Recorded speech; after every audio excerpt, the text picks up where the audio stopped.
तो चलिए राज की बात जानने के लिए आइए धनंजय सर की क्लास में। ओके, टेम्परेचर, इसके बारे में हम आपको डिटेल बताते हैं। आपका पूरी जो भी प्रॉब्लम है सब सॉल्व ऑटोमेटिक हो जाएंगे।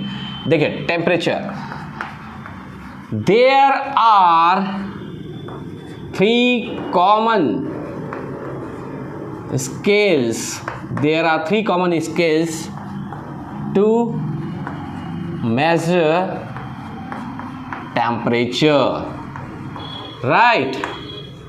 Okay, first degree Celsius scale, it is called degree Celsius scale, degree Celsius scale. The second is degree Fahrenheit, degree Fahrenheit scale, degree Fahrenheit scale. Number third, Kelvin scale. There are 3 scales. Okay, Kelvin scale ये जो है ना, ये SI unit है। मतलब हम अगर chemistry में आगे कोई भी टेम्परेचर लेंगे तो केल्विन में ही लेना है, राइट? बहुत सिंपल सी चीज़ है। केल्विन जो टेम्परेचर होता है, आप इसमें डिग्री सेल्सियस में 273 है ना 0.15 ऐड कर देंगे तो ये डिग्री सेल्सियस जो टेम्परेचर है वो किस में कन्वर्ट हो जाएगा? केल्विन में। और केमिस्ट्री में हम केल्विन टेम्परेचर को ही इस्तेमाल करते हैं। बिल्कुल बिल्कुल याद रखिएगा इसको। Is that clear? ओके, चलो अब ये दोनों में रिलेशन बताते हैं, ये दोनों में। अब okay, now relation between degree Celsius and Fahrenheit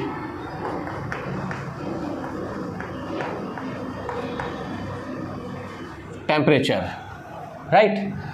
सो इसके लिए मैं आपको बता देता हूँ, एकदम शॉर्टकट ट्रिक है, आज तक किसी ने बनाया नहीं होगा ऐसा शॉर्टकट। देखिए ये देखिए, इसको 2 भागों में डिवाइड करके, हमको और स्पेस की ज़रूरत है इसलिए हमने लिखा यहाँ Fahrenheit is equal to, right?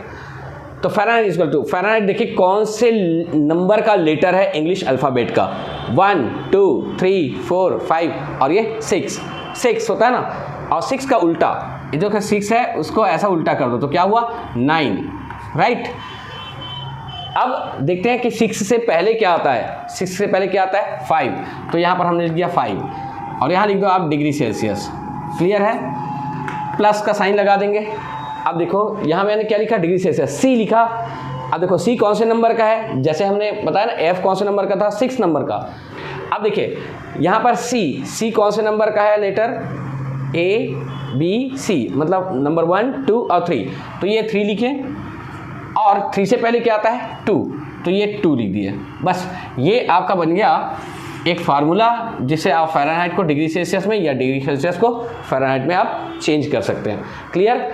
Suppose मैंने आपको एक क्वेश्चन दिया जिसमें कहा गया कि 50 डिग्री सेल्सियस है, उसको हमको करना है किसमें? फ़ारेनहाइट में चेंज करना है। तो आप डिग्री सेल्सियस की जगह में क्या रख देंगे? 50 रख देंगे, वो फ़ारेनहाइट में चेंज हो जाएगा। 9/5 इंटू 50 प्लस 32।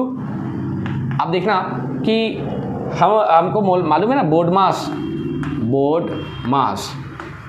तो बोर्ड मास में आप क्या करते हैं? B फॉर ब्रैकेट होता है, पहले ब्रैकेट ओपन करते हैं। O फॉर वो जो ऑफ होता है उसको लिखते हैं। D फॉर डिवीज़न है, उसके बाद फिर मल्टीप्लिकेशन है, फिर एडिशन और लास्ट में क्या होता है? सब्सट्रैक्शन होता है। तो आप देखना कि यहाँ पे यहाँ मल्टीप्लिकेशन भी हो रहा है और एडिशन भी हो रहा है। तो मल्टीप्लिकेशन और एडिशन में सबसे पहले क्या आ रहा है? मल्टीप्लिकेशन। तो सबसे पहले मल्टीप्लाई कर देंगे, ठीक है? फिर उसके बाद ऐड कर देंगे। तो मल्टीप्लाई करेंगे इससे, तो यहाँ पर देखना ये नीचे में है ना, तो ये इससे तो डिवाइड हो जाएगा ये, तो इसको हम डिवाइड कर देते हैं। तो डिवाइड करेंगे तो 5 5 10 जा, ये हो गया 90 प्लस 32 ये इसका। तो डिग्री फ़ारेनहाइट में क्या हो जाएगा ये? 90 और ये तो 122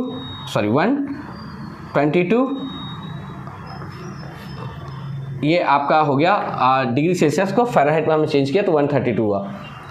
करेक्ट? ये डिग्री सेल्सियस को हमने किस में चेंज कर दिया, फ़ारेनहाइट में। तो फ़ारेनहाइट में इसकी वैल्यू क्या हो गई, 122 फ़ारेनहाइट। तो आप यहाँ पे आंसर लिख सकते हैं 50 degree Celsius is equal to 122 Fahrenheit, right. ये ऐसा नोट कर लीजिए। So now let us change normal human body temperature 98.6 degree Fahrenheit into degree Celsius. Okay, so put the value in this formula. 98.6 Fahrenheit है ना, Fahrenheit का value ये है, is equal to 9/5 degree Celsius plus 32 इधर ले आओ, 98.6 minus 32 is equal to 9/5 degree Celsius. इसको subtract करेंगे तो ये आ जाएगा 6.6 is equal to 95 degree Celsius. इसको हमने किया तो 6 और ये 6 है ना, राइट। उसके बाद फिर आप इसको ले आएंगे इधर, और ये ना क्रॉस, ये इधर जा करके जस्ट है ना, ये दोनों 9/5 इस तरफ आएगा तो क्या हो जाएगा, इंटू 5/9। तो degree Celsius is equal to 66.6 into 5/9, right. So इसको हम अगर डिवाइड करते हैं, इसको ये करते हैं तो आप देख लेना आता है, तो आप आंसर लिख सकते हैं यहाँ पे। Answer 98.6 degree Fahrenheit is equal to आपका आएगा 37 डिग्री सेल्सियस। तो आप अगर मान लो अपने बॉडी का नॉर्मल टेम्परेचर बताना है तो आप कह सकते हैं कि 98.6 डिग्री फ़ारेनहाइट है, या फिर आप कह सकते हैं 37 डिग्री सेल्सियस। आपके घर में अगर मान लो कोई थर्मामीटर रखा होगा तो आप देख लीजिएगा, ये ग्रेडेड रहता है, उसमें फ़ारेनहाइट भी रहता है और डिग्री सेल्सियस भी रहता है। Okay, so I think there should be no any confusion, right. चलिए अब इसके बाद में मैं आपको बताता हूँ कि केल्विन स्केल क्या होता है। इसको नोट कर लीजिए पहले। Okay, one question for you. Change 303 degree Fahrenheit into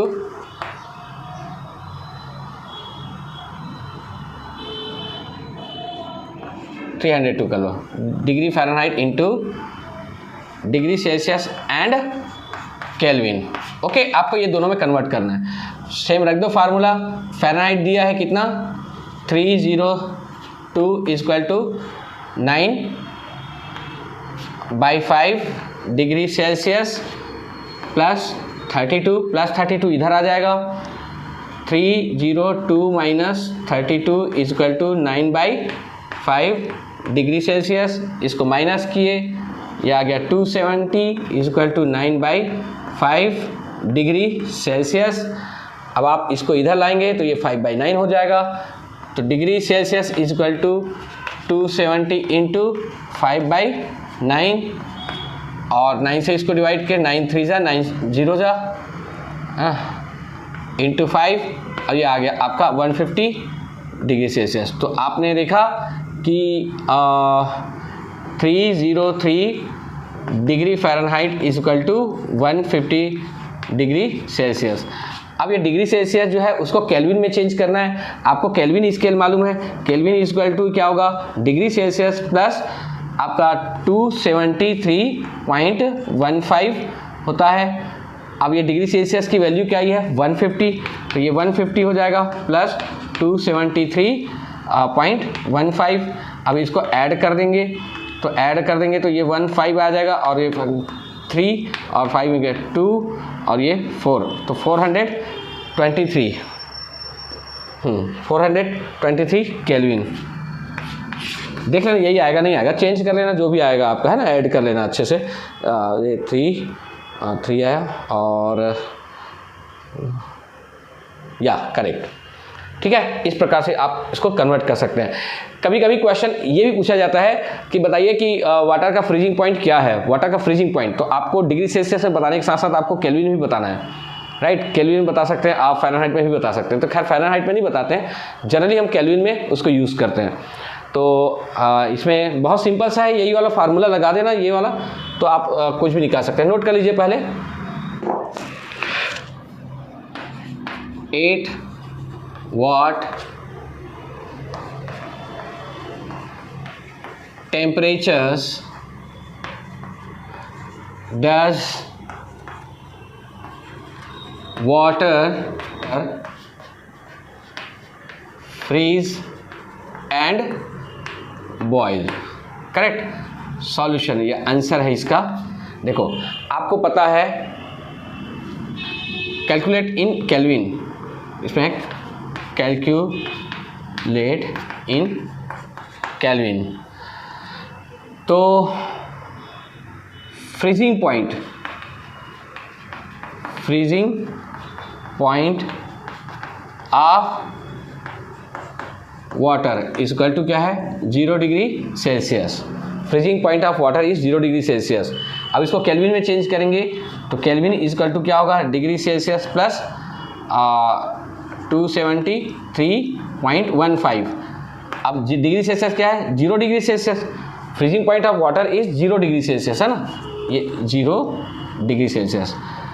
तो आप 0 डिग्री सेल्सियस यहाँ पे डिग्री सेल्सियस में क्या रखेंगे 0 रख देंगे प्लस 273.15, यानी क्या आ जाएगा आपका आंसर, तो यही आएगा 273.15। तो ये केल्विन, ठीक है।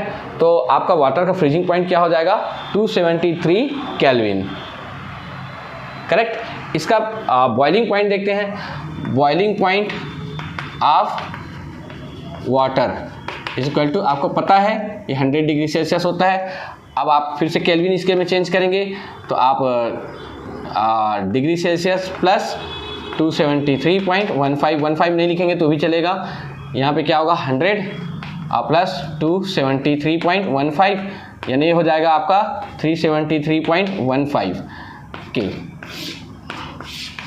मतलब आप यहाँ पे लिख सकते हैं आपका आंसर है freezing point of water is equal to 273.15 Kelvin and boiling point जो है वो आपका है 373.15 केल्विन, करेक्ट, ये answer. So my dear student, this is all about temperature. आप इसी प्रकार से और क्वेश्चन सॉल्व कर सकते हैं खुद से। Bye bye, thank you.